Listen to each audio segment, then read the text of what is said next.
Assalamu alaikum. So today I'm back with another question of Gauss-Jacobi method. Firstly, we will check if the first value of our first equation is greater than the sum greater or equal to the sum of other values in the same equation. So 5 is greater than the sum of 3. Now we will check out that in our second equation, our second value must be greater or equal to the sum of other values in the equation. So 8 is greater to 1. Then we will find out that the last value of our third equation must be greater or equal to the sum of the other values present in the equation. So 4 is greater to 2. Now we will find out x1, the first iterative value of x1. To find out the first iterative value of x1, what we will do is we will take our equation 1. We will take our equation 1, and then in that same equation, we will put x2 and x3 as 0, because for our first iteration, we take our variables value as 0. Now, after putting 0, we will get our x1 as 2.40.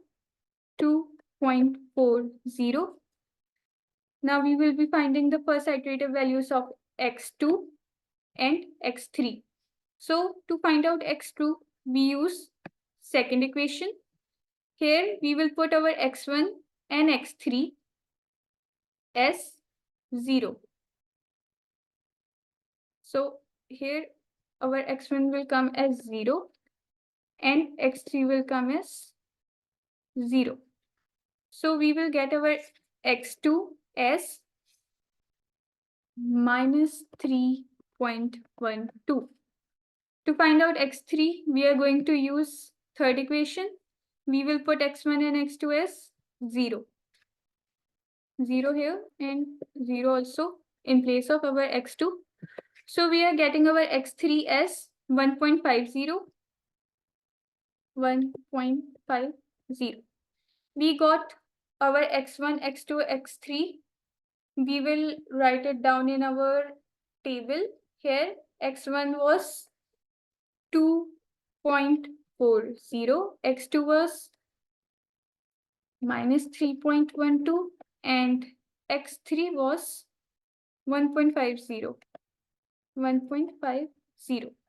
Now we will check out the second iteration.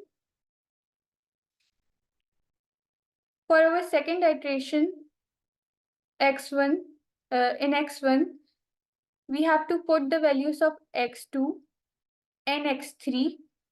We will put down the values, their previous values. So our previous x2 and x3 now are minus 3.12 and 1.50. So here we will write down minus 3.12, and here it would be 1.50. So we will get our x1 is 1.17.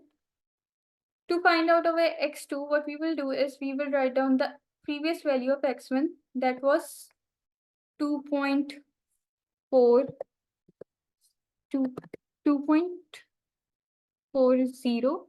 and our previous value of x3, that is 1.50.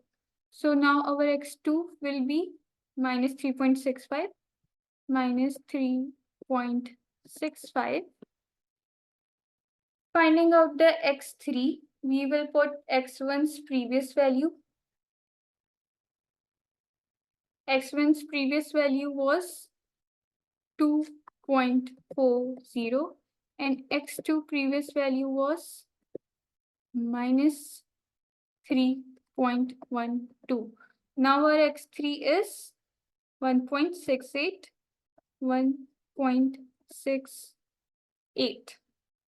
We will write it down in our table now. So now x3 is 1.68.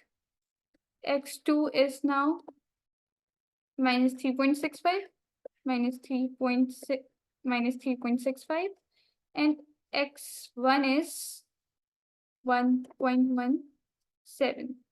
Now we will be finding the third iterative value of x1, x2, and x3.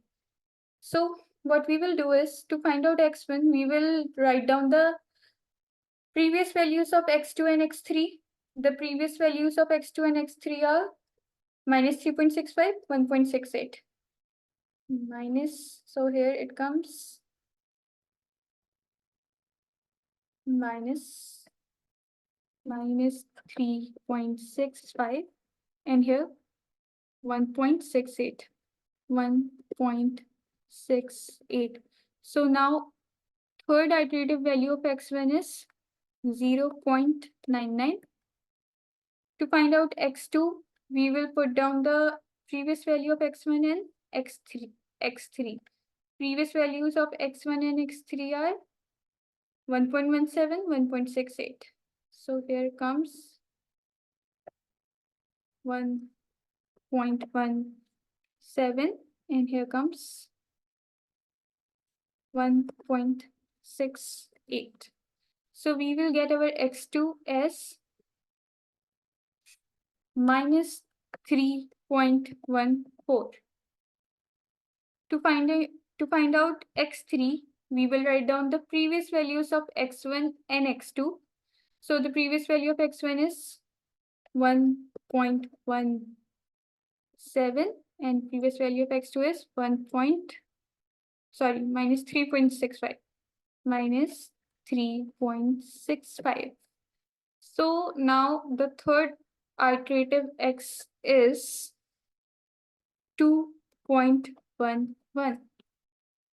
We will write these values in our table now. 0.99.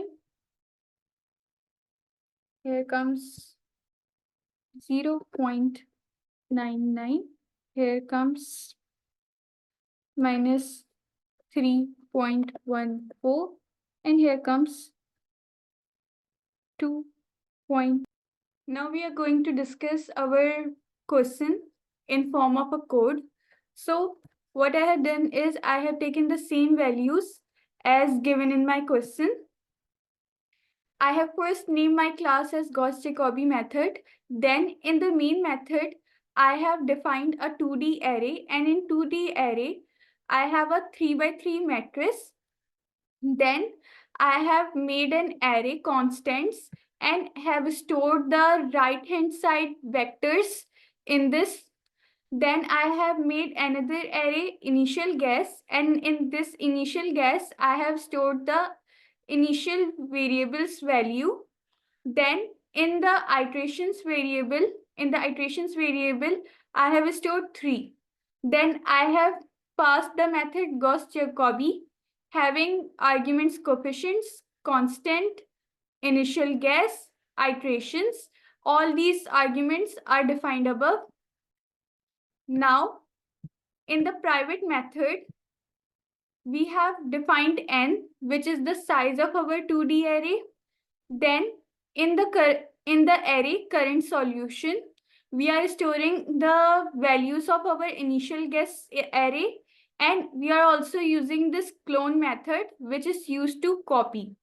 Then in the array next solution, we are storing the values of variables for next iteration. Then in this for loop, in our very first for loop, we will run our loop till iterations, means 3 times, because our iteration value is 3. Then in this nested loop, it will run over each equation. This nested loop, the third nested loop, will run over each variable of our equation. Now, the next value of the variable will be calculated by dividing the updated sum of the coefficients. And then at the last, we will update our current solution with the values calculated for the next iteration. If we run our program, we will be getting the answers. So see, here we are getting our answers. In iteration 1, it is the value of x1, x2, x3. Then in iteration 2, and then in iteration 3, we are getting the new values of x1, x2, and x3. That's it.